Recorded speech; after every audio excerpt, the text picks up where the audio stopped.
Well, hey everybody, it's your old pal Chuck Cassady, and on this week's video, we're getting into the nitty-gritties of some bus mechanical work, taking a look at some of the most overlooked and often needed wear components that in my years of owning buses almost always need attention. And that's gonna be the shocks, because almost all the shocks are blown on buses by the time we get them, and some front end parts that are super important. We're gonna look at the kingpins, and if the parts show up in time, I would love to show you how to replace the tie rod ends and the drag links, which are very important steering components. And if it needs it, we're also gonna get into the wheel bearings on my front end, because why not, you know? My friend Robin's gonna come down and help bail me out if I get in over my head. And in the meanwhile, hopefully we'll learn a few things, we'll cuss a bunch, we'll encounter some obstacles, make a few trips to the hardware store, and at the end of the day, hopefully my bus will be ready for the 2,400-mile road trip that I'm starting next week. Oh, there's a lot to go. Don't go anywhere, it's gonna be fun, it's gonna be painful, but hopefully this bus will be a lot safer and drive a lot better when all is said and done. The reason I'm in this predicament is because now that my bus can go 75, 80 miles an hour, I can feel the slop in my steering a lot easier, and it needs to be fixed because it's gonna be causing me problems. And I took it into the alignment shop. They told me, hey, it looks like your kingpins are loose, your tie rod ends might be loose. We're not gonna touch this until you come back with something a little tighter. I'm like, point well taken. So I called up my friend Robin, and our goal is to try to get all of these front end suspension components, the tie rod ends, the drag link, the wheel bearings, the kingpins, and the shocks done so that my front end is just like good, and then take it back and get in alignment, and then I can feel really good about that. That's the plan. Now, kingpins are notoriously difficult, let's be honest. Hopefully we don't struggle too much on this job, but they can be tricky. The hope is though, the original quote of 2,600 bucks, well, if I can do this all myself, not only can I get the kingpins done, but I can get the tie rod, the drag links, the wheel bearings, the shocks, and all that done, and only be into it for about $2,000. So for less money, I hope to get the whole thing done. Now, if you don't feel comfortable doing this work, you probably shouldn't do it, because these are parts that literally hold your wheels on your bus. And the wheels on the bus can't go round and round if they're rolling down the side of the road because you messed this job up. But if you are bold, you should consider taking on a job like this. I mean, at least replacing the shocks. Being near anyone can replace the shocks. And the worst thing that could happen is you have to, you know, cut a bolt off or something like that, but you'll still be able to drive the bus. It'll still be pretty safe. Not something you have to worry about. Anyways, we're gonna get this job started. Let me show you the tools and materials I have with me.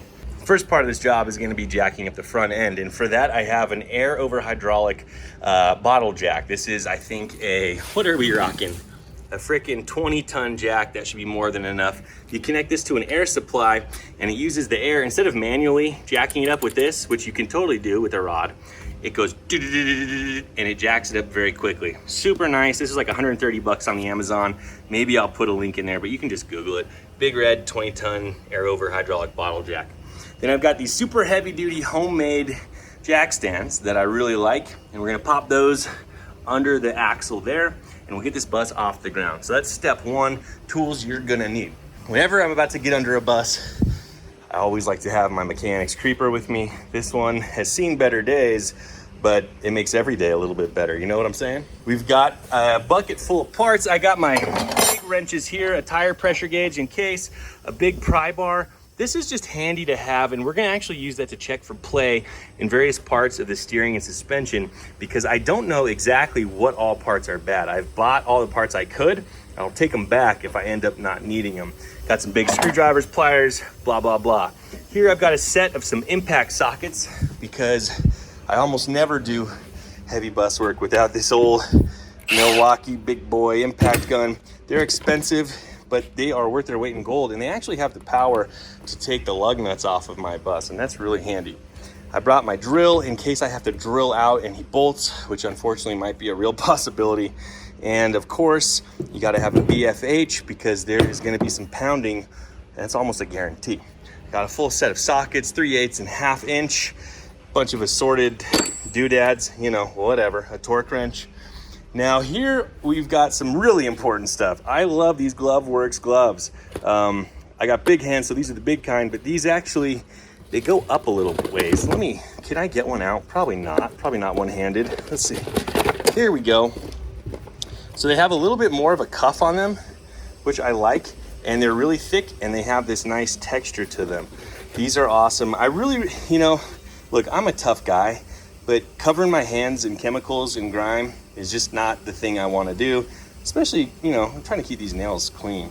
I like playing guitar, I like having clean nails. Got some other gloves, some PPE safety glasses. Now you can't do anything without a nice can of brake clean, some shop rags. You gotta have some tune skis, am I right? Hub oil. Now, if you don't know about hub oil, the front hubs on almost all of our buses, instead of using grease, they use oil to lubricate them. And since we're gonna be tearing into there and possibly replacing the bearings, I've got some new hub oil. Freshie, Lucas seems to be everywhere. It's what I use. Is it good? Seems good enough for me. This is the Kingpin kit. I won't open that up quite yet because I don't want to lose any parts. Here we've got the wheel seals. These go around the hubs that keep that hub oil in, bathing the bearings. Now, these are the inner and outer bearings for each side there. And these are literally what the wheels roll on. Now, I don't think mine are going bad, but if I'm tearing into this, if I see any issues at all, I'm just gonna replace these. I'm pretty much guaranteed gonna be replacing the wheel seals because we don't want those to ever go bad, because if they do, they'll leak all the oil out into our brakes, we'll lose some braking ability, and then our bearings will overheat, and then we'll really be bummed out. Now, the total for all of these parts here from International came out to about $741 bucks. Yikes. Lots of money in parts so far. Here are my 4 new shocks. If you're curious about what shocks to get, go take a look at your old ones. They probably have a part number on there. Shocks are cheap and almost every bus needs new ones. You can get these, well, at least these for my bus were about 50 bucks a piece. And honestly, they should last me probably as long as I own this bus. I got an assortment of other tools and stuff just in case. This is like my grab bag of fun stuff. And then, you gotta have some sardines, some juice, and this like hop water stuff. It's like, not like beer, but gotta have some bevies for morale. You know what I'm saying? All right, if you've ever used a manual bottle jack, you know how long and how painfully slow it is to do it by hand.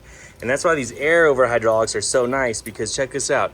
You push this button and it does the work for you. So we're gonna get this jacked up and get the jack stand under it. Oh, it's so nice. Okay, so I've got my big pry bar here just under the wheel, and we are all jacked up on my trusty jack stand. So look at this joint right here and use your ears and listen, and you're gonna see this outside part move with reference to the axle. This is a sign that you need new kingpins. I've got my pry bar, the wheels are jacked up. Check this out.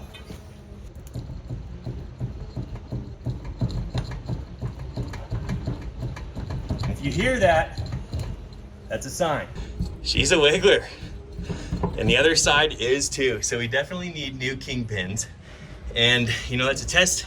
All you gotta do is jack it up and grab a pry bar. Anyone can do that test. All right, well, the next step is to go ahead and pop these wheels off using the trusty. Now, I know those adapters cost me torque. It's fine, we're gonna be fine. Pro tip, these are left-hand thread on the driver's side. So we got the wheel off, and then you can just immediately slide the brake drum off. The only thing that holds that on this bus are the lug nuts. And remember, the lug nuts on the driver's side are left-hand thread, and you can tell because there's a little L right there on the stud. What we're gonna go ahead and do is pop this tie rod end off here and the drag link end off there.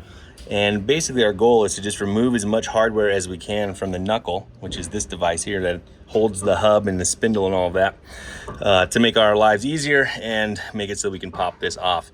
So we're gonna go ahead and pull those off now, and then we can get to work on hopefully busting out that kingpin. All right, so just to give you an update, this tie rod end here is now loose. I've just got this castle nut holding it up, and we went ahead and dropped the drag link down. If you are trying to remove those, you could use a ball joint puller for sure, but actually in this case, we're just able to hit the side of the steel piece where the ball joint goes into, where the tapered bolt goes in. Whack it really hard, and Robin's tip is if you actually lay on the ground, you can really get a lot more oomph in your swing, and he was totally right. It took probably about 20 blows to get this one off, but here we are. You'll notice the shock mount no longer has a shock in it, And the shock was easy. In my case, it's just a lock nut on the bottom and a lock nut on the top. And those really shouldn't be that tight. They don't need to be that tight because they're lock nuts. They're just really there to keep this assembly of these two bushings together and not get looser. And if that shock, it's gonna wanna spin on you, you can grab it with a pair of ice grips or a strap wrench if you have one of those. I got my new shock here, and I'm gonna go ahead and put that in. And this shock, you know, honestly, it's not too bad. It's a little chunky, but since I got the new one and since I'm here, we're gonna go ahead and do that. And then we're gonna go ahead and start pulling this hub off on this side, and I'll show you how that goes. So we're loosening the slack adjusters here. And Robin was just explaining, this is the dog or the paw or whatever you want to call it that engages with the automatic slack adjuster. Yeah, you can got see a little setter. Yeah, jaws there. Teeth on there. So you remove that, and then that lets you back off the slack adjuster to loosen this assembly completely. We're trying to get this roller back down into this trough. Mm-hmm. And so I'm gonna go ahead and show you what's going on with the brakes and why, even though I've got a lot of shoe remaining on this, we're gonna probably end up replacing some brake hardware here. Let's go over to the other side and you'll see the real beginnings of my trouble. So this is the brake drum from this side, and right in here we've got a really good ridge. I mean, probably a 1/16 of an inch. And then there's also some cracking in here. And Robin and I are pretty certain that this drum is out of spec. And so we're gonna be replacing this drum and the other drum. Do this in pairs. And while I'm at it, I'm gonna be picking up some new shoes. And generally, I know on regular cars, you know, when you replace your drums, you should replace your shoes, and you do your rotors, you should replace your pads. So we're just gonna do that here. But because that drum was out of spec, Robin was teaching me that you know, you can have a lot of shoe on here, but if the shoes are wearing unevenly, look at that, you can see this taper, it's much thicker. This is the shoe here. It's much thicker here than here. So if you have uneven shoe wear, that can be an indication that your drums are out of spec. And so I've got uneven shoe wear definitely happening on this side. So I think I'm gonna be going and picking up new drums and new shoes. Go figure.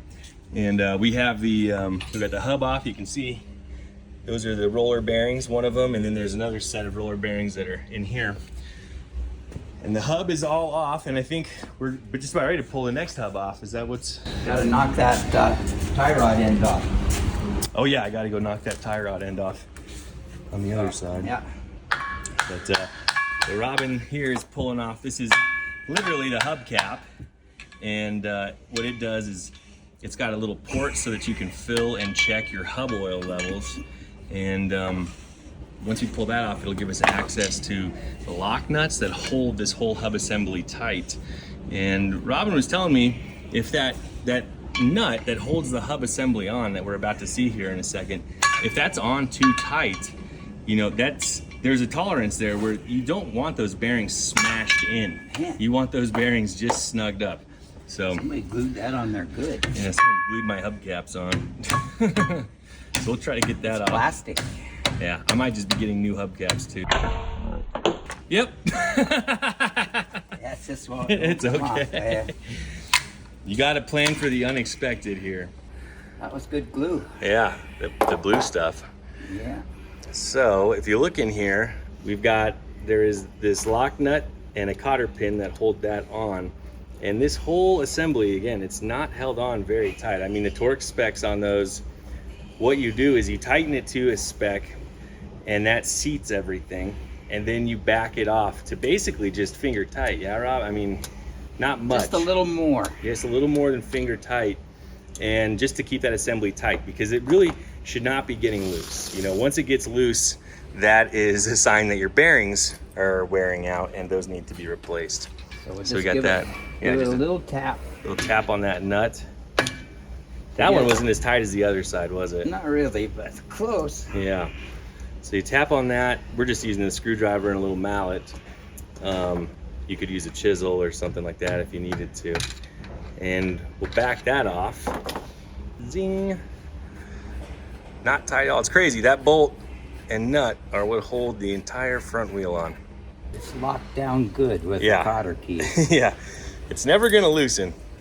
There is the first bearing, that's the outer bearing, and these are tapered, and what the taper does is a tapered bearing is allowed to have some type of thrust in the axial direction, and the bearings allow for that. They can bear the brunt of that, as opposed to just a flat roller bearing, which really doesn't want to be pushed on side to side. It's not going to like that. Once that comes off, and then there's another bearing in the back there, and that is the inner bearing. And those are, you know, just like on a skateboard or anything else, those are what the whole thing rides on. And right here is our wheel seal for keeping all that hub oil in the hub. And then this is our spindle. We're getting pretty close to a bare knuckle. And bare knuckle is not just a type of boxing.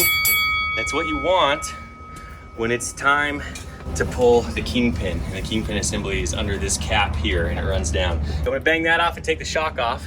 But Robin wants us to look at his brake shoe, so let's see what we got. I've turned the S-cam until the rollers are way down at the bottom of the trough. Okay. And I lift this up and pull that little spring off and take the roller out. And that is the roller that rides on the S-cam. Yeah. So again, the same thing on this side. Pull it down, watch your fingers. If something lets go, your finger's gonna be in the way. Yeah. So this, so those are our rollers there. what that does is loosen this up. Yep. So that you can get that spring off a little easier. And these are just drum brakes, you know, just like, I mean, you hardly ever see drum brakes, I guess, on most cars anymore, but. So there's that spring. Pry up on it and take it off of that little piece there. Once that's off, you just release it. And those are the brake shoes. So we've got our shoes here, and these aren't as bad as the other side, but I think, you know, you can still see a pretty distinct taper in the thickness from here down to here, and even on this side, it's not even, which is, it's not what we want to see. Something's going on. Unusual there. Yeah, and so this is our wheel seal. It seals against the spindle, keeps all of our hub oil in there, and then you can almost see the second set of bearings inside that hub. This air hose is disconnected because this brake assembly is coming down when we remove the kingpin, and this whole knuckle becomes free. Now, if you look right in there, Robin's getting this bolt. It's actually a wedge, and that wedge is in there. Robin was explaining to me, when you first install these kingpins, it helps orient that kingpin and get it right where it wants to be seated before you tighten it in and get everything snugged up. So we're gonna be removing that wedge, which that should hopefully not be too difficult of a job. And then once the wedge is out, well, here we go, we'll see what happens. There we go. Well, that's the bolt anyways. Once the wedge is out, then we can start on the kingpin. The kingpin itself is usually the hard part. Hopefully not for us. But yeah, it's like that wedge is going through. And that comes out the other side. And then now we're gonna get started on the kingpin. And Robin's gone ahead and removed the caps on the top and the bottom. Yep, there's the wedge right there. You can see that flat spot. So that's what presses against the kingpin. And these are the caps that are on the kingpin. They have the grease fittings in them. With O-rings. With O-rings. Do you remember when we were servicing this? It was about a year ago. We were trying to put grease in one of my kingpins, and it wouldn't take it. And that's, you know, generally not a good sign. It was actually, I think it was squeezing out around those O-rings instead of going in. Yeah, we tried replacing an O-ring. Yeah, and we weren't sure if the cap was warped. But that I don't think was the problem. Given how bad these kingpins are at the moment, I think it makes sense that they need replacing. So Robin's in there. He's got a big hammer and a pin, a socket. There we go. Because with the socket, you can find just the right size. And we're gonna try to drive this kingpin out. And I'm gonna go show you what a new kingpin looks like, so you can kind of get an idea of what this looks. But if this doesn't come out, I'm gonna have to run home and grab my torch. And this is the part of a kingpin job that everybody dreads. Okay, Robin's working on that. This is a kingpin. Voila. And you can see this is that flat spot, and that's what that wedge rides up against. And a kingpin kit obviously comes with, look at this, beefy chunga. And they're marked, by the way, top, bottom. It comes with new caps. Hopefully there's some grease fittings in there and all the parts you need to do the kingpins on your rig. So banging on the kingpin the easy way to no avail. So what we're gonna do, since it's a pin that runs, you know, straight through that, we're gonna grab the jack and we're gonna use that socket and we're gonna use the jack to force up on the kingpin. And as long as the pressure required to pop that kingpin out doesn't exceed the weight on this corner of the bus, or the impact of a hammer on the top of the knuckle. Yeah, and so Robin's gonna be banging on the top of the knuckle there, the same way I was banging on those tie rod end ball joints to kind of shock them loose. You know, these parts have been wed together for, who knows, these might be, well, they're probably not original because we've seen marks of other people working on them, but it's probably been a while. But to bang on that a little more easily, Robin's popping this snap ring here off the slack adjuster, and we're gonna remove that. So look at this. I knew, you know, the job is straightforward, right? But there are a lot of steps to do it, and you kind of have to adapt your methods as you get into the actual working environment and what's happening on that vehicle. You know, there's always a surprise to be had. So we got the first wedge out, and it looks like there's another wedge in here, and we're gonna try to pop that out, and hopefully that'll free the kingpin to clear out. All right, we got that other stud, that other wedge removed, and Robin's we're bottoming out on the dust shield for the brakes. Oh, okay. Well, but go up then. we'll just go up.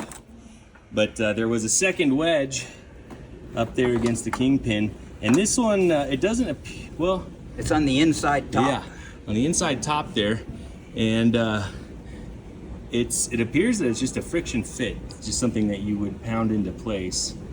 And we didn't see it at first. So we were able to move the kingpin a couple of inches really easily, or an inch and a half or so, and we bottomed out. So that was that. But the kingpin's about to pop out, and that's really good news on this side. We'll just go out through the top.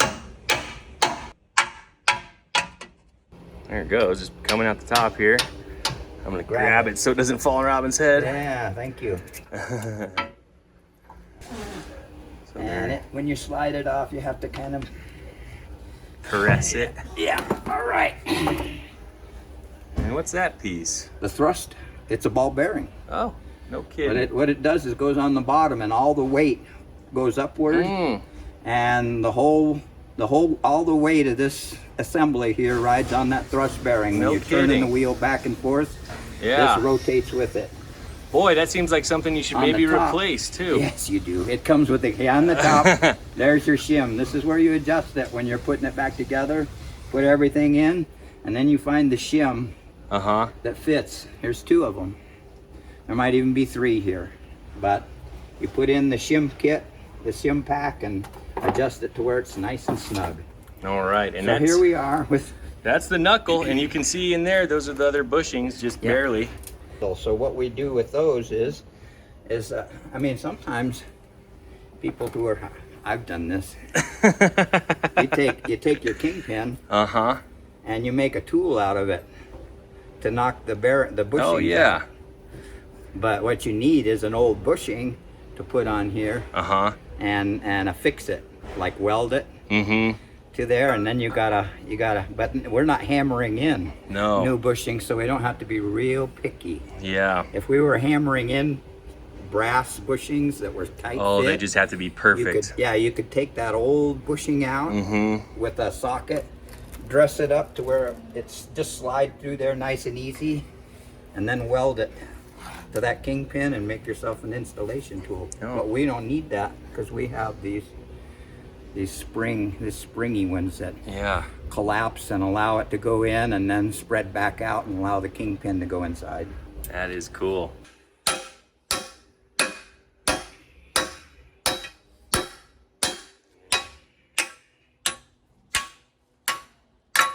it goes.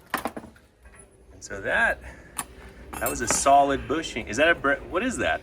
It's composite. Yeah. It's gonna have a brass wear, and then on the outside it's gonna have a steel sleeve with brass clad to it. Interesting. So there's another one on the bottom. We'll pull those out. Oops. Keep doing that.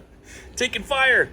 And we'll get this cleaned up, and then is it time to install the new kingpin at that point? Yeah, and then it's time to install the new The the bushings. new bushings. We're gonna have a problem with that Because of the brake dust. backing plate. here, yeah. So what we're gonna have to do is remove. Have to remove that backing plate maybe. Yeah, and it's removable. So Robin was just test fitting our new kingpin into our knuckle, and it does have a top and a bottom, and just making sure that everything was going to fit nice with good clearance. And see, it's got a little bit of play there, and then once hardly any at all. Yeah, hardly any. And then once it drops in all the way, it's really in there solid. Yeah, turns nicely, yeah. but there's no looseness at all. So this thing is ready for assembly, and we've got the thrust bearing. This carries all of the weight of that front wheel. Goes on the bottom. Goes on the bottom, and that is what allows the knuckle to turn. You got the load on the bottom, and then it's pushing up on the top there, and Look, it's got a seal. It's got a seal. A rubber even. lip seal. That goes up. That goes up. Because the grease comes up from the bottom and goes into there. And so we're gonna pre-pack that with grease before we install it. And we'll take that over and get that on, and then we'll just do the same thing for the other side. And I already got that knuckle popped off. And I'll be probably next up putting a call into International to get the part numbers for these brakes. We're gonna probably have to finish this another day, but the kingpins came off so easy, and that's the scary part, you know. And this one, I mean, it practically fell out. We did discover that removing this cover plate here for the brake assembly, there's 8 bolts that hold it on, gives you a lot better access to the knuckle and the end of the axle here. And of course, now we knew that there were the 2 wedges. So we pulled those out, and honestly, the first light tap with the mallet and that thing started dropping out. And that's just a tremendous relief. I think I am gonna, these flexible brake hoses on both sides are pretty old looking and they're cheap. So I'm gonna probably get some new brake hoses in addition to the other brake parts that we're getting. New hubcap covers, and then our new shoes and drums. And then I'm gonna have a pretty nice front end setup here. Installing bushing lip seals. You know, it needs a little bit of oomph to drive it home. And this is when the old tools or the old parts can be used as new tools. Yes. And they say to be careful with these because they're easily damaged. Yeah, they're paper thin metal. So these directions are great because they tell you everything in the order that all goes back together in. So just go down in there and just tap that into these place. are little lip seals that come in the kit, and they go on the axle side, so this inside face here to keep the grease, which you'd shoot in from this side or this side, depending on what part you're greasing, and it keeps that grease from squirting out this way. If that makes sense. So we're just getting those tapped in nice and flush, and once this is all in place, that seal will be held in by, you know, it's going to be sandwiched in there really tightly, but it won't be able to get out. There's no way it can go anywhere. That's going to have the full weight of the bus sitting on top of it. So just part of prepping this, you know, putting in these axle seals, or these seals. They're not axle seals. What are they called? Bushing lip seals. Grease seals. Yeah. Getting those in and getting this ready for assembly. All right, so we got the knuckles slid on. And Robin's he just told me he got 2 of the thick shims. It comes with these shims here, so 2 of those. And how do you're just looking for basically to take up all the slack in that. Yeah. Some of these are pretty flimsy. Yeah. And some of them are a little thicker. Yep. I got 2 thick ones in, and there seem to be two thicknesses. I don't have a micrometer, but I can't put one of these thin ones in now. That's probably the sign. Maybe I could take out one of the thick ones and try 2 thin ones. I mean, there are options, but it's as I try to move these around inside, I'm having trouble just moving them around. They're so tight. So they don't want to slide around inside even, which kind of makes me think that they're tight. Pretty tight. Yeah. All right. Well, send this kingpin home and get our wedges in there. That's the next step. Yeah, it's so weird. right, so I don't want to get too anxious before I make sure everything's going okay. Yeah, this is everything kind of slid in there. The new kingpin went in easily. The trickiest part is getting those shim washers to all line up. And you can see in the bottom here, we've got our new wedge going in there, and then Robin's feeding through our new wedge on the upper side. The kit came with a couple different styles of wedge, so we're figuring out which one is the correct one. And the kingpin itself here, it's important to note, it says top, and at least on our set, you want top to be facing out at you. So if you're standing over the wheel, you look down on it and it says top. And that lines up the flat spots on the kingpin with the wedges. So we're gonna get those lined up and set in, and then we can put our caps on. So once we had the new kingpin in, Robin, you can tug on that spindle, and the old one was creaking and rocking, and this one is nice and tight. That is good news for everyone. And I was able to get a hold of some new brake parts. I'll be picking those up tonight, and this will be a 2-day job, but we'll have basically, really pretty much a whole new front end on this thing, minus the springs. All right, and this one hopefully will accept grease when we when we put the grease gun on it. All right, and that's our new cap. And so grease fittings actually screw into this, and what's funny is they don't include grease fittings in the kit. Just force that O-ring down into that square shoulder crevice, so that I was thinking of putting grease to have grease help hold it in, but I think that's a pretty good I think it would be better to press it in and have the rubber hold. Right. So those wedges, they lock the kingpin in place to the axle, and the kingpin is totally fixed. And it's the knuckle that does all of the turning and spinning, as it were. Yeah, the knuckle and the bushings. I'll be curious. The bus, I already felt like it drove pretty decent. I could just tell that there was some things that were off. I'll be really curious to see how it handles, because there was definitely a fair bit of slop in that kingpin. All right, well, that's a wrap for day number 1. Just a few hours between me and Robin. We got the front left kingpin driver's side totally done, back on. We're ready to start reassembling that hub with the bearings and the brakes and all that. The other side, everything's broken down, ready to be reassembled. We don't have the kingpin back in yet, but hopefully it's all gonna go really well. I'm gonna go grab, all the brake hardware that we need, so we have new brakes now, and then tomorrow we'll pop in the bearings and shoot, hopefully we'll be driving. All right, it's the next day. Well, it's been a couple days actually. I was able to get the brake parts, and Robin's here. We're getting the kingpin back on this side after getting on the other side. A little bit of bad news though. Trying to find those brake parts, and maybe my axle's been swapped at some point in time, or something's different, because the parts numbers that I got based off my VIN don't match up with the parts that will fit this bus. So all of my wheel bearings and wheel seals, they don't fit. And frankly, we don't have the time to try to figure out what will fit, because any method of looking it up isn't gonna work. So the way to do it would be to pull the old ones out and take them in and get new parts, and we gotta be out of here by tomorrow morning. So we're just gonna put it back together. We've got the new kingpins, we got the new brake drums and shoes, those are great. We got new shocks, all that stuff is on there. But the wheel seals and bearings, they looked fine. It was just more of a since we were in there kind of thing. So we're just gonna go without them. I'll show you what's going on the other side. Robin's been working hard.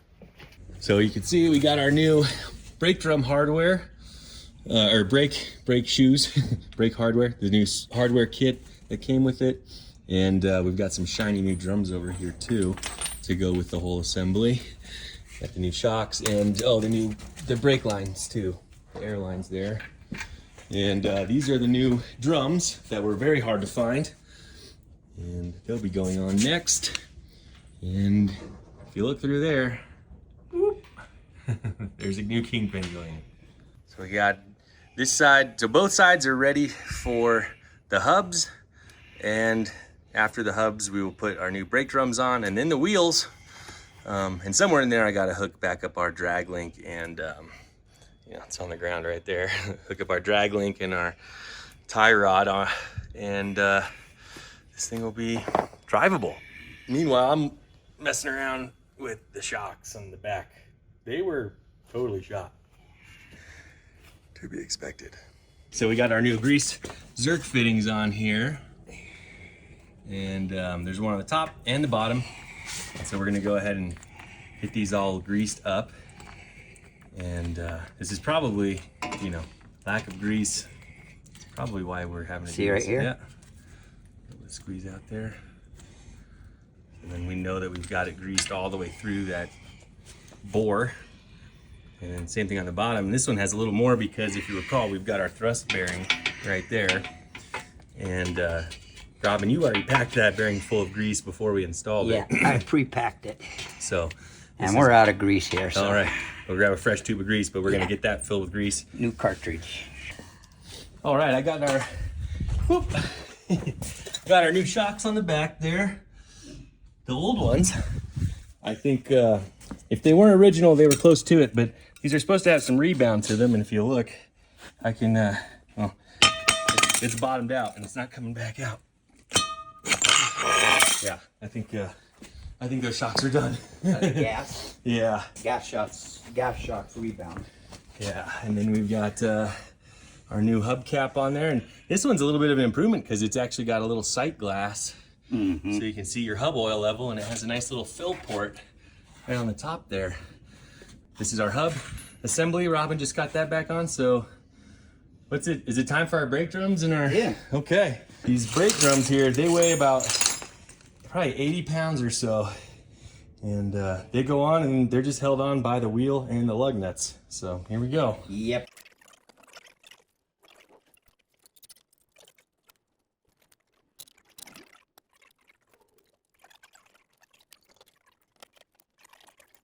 All right, so we got our wheel back on. I did the initial fill of hub oil, and it's gonna take probably several attempts of topping that off before it soaks all the way through. But thanks to these new caps, I've got an awesome little view window in there. And Robin right now is getting the initial adjustment on our slack adjusters for the brakes. What are you feeling for, Robin? Well, initially there's going to be extra friction. New shoe, new drum. Right. So you're going to hear a little dragging, right? Yep, just a bit. That doesn't mean it's over tightened by any means. Right. Because as soon as you step on the brake a few times, that's going to go away. Yeah. So we can just leave it right there. I probably turned that adjuster about 2 turns. Okay. You've never seen the nut for adjusting a slack adjuster. It's just this little tiny Square head right there, yep. And really, if these are working properly, you don't need to do this. They're automatic slack adjusters, but it's always you always still want to keep an eye on your slack adjustment, because that really, if the adjustment is out, it's going to take away your braking power. When you're turning it the right way, you can see the outside of the S-cam. You can see it turning in a clockwise direction, because that's the way the pod pushes it forward. So it'll turn it this way. Of course, it won't go the other way because it locks. Right. So when you're turning it right, we might be pretty close to where we need to be at this one too. It's a little rough, but I think it's fine. Probably leave the bus inside overnight so that this hub oil can soak all the way in. And I'll properly torque these down, don't worry. It's looking like we're just about done, huh? Yeah. Huh. Everything's greased, and the only thing I have to do is get some new cotter pins for our castle nuts that hold on the drag link and the tie rod ends. Those never showed up in the mail on time. So, but to be honest, the play, it looked like there was really no play in them anyway. So I think that's good. And we got our new shocks, brake lines. Turned into actually a bit of a brake job, as much of a kingpin job, an expensive job. And we're slowly soaking in that oil. Yeah, it goes down real slow. It's pretty thick stuff. Yeah. Well, look, shop's empty. That can only mean one thing. The bus is outside. So just took it out for a test drive, and It drives great. The steering is noticeably tighter, and the shocks, they're making it feel a lot more planted. So I'm feeling very optimistic. And one thing I didn't know, we got into those brakes, and it turned out, the brakes needed a lot more work. Well, I picked up a ton of stopping power. I'm kind of embarrassed. I just kind of thought the bus stopped the way it stopped. Well, it turns out this could have been stopping a lot better all along. So that was a huge upgrade. Now, my freaking tie rod ends never showed up on time. They still haven't showed up. What the heck? And the drag link didn't either, but we didn't find any slop in those. So I'm either gonna hold on to those parts or return them. And everything else is in place, and I'm really stoked. I've got about 2,300 miles of driving coming up in the next week. Yowza. So I'm glad that everything's checked out. I went ahead and greased all the Zerk fittings on the chassis, checked all my tire pressures. They were a little off, and did a whole pre-trip, checked all my fluids and things. So wish me luck, folks. Well, thanks for tuning in. A little bit of bus maintenance never hurt anyone. My name's Chuck Cassidy. We'll see you next time.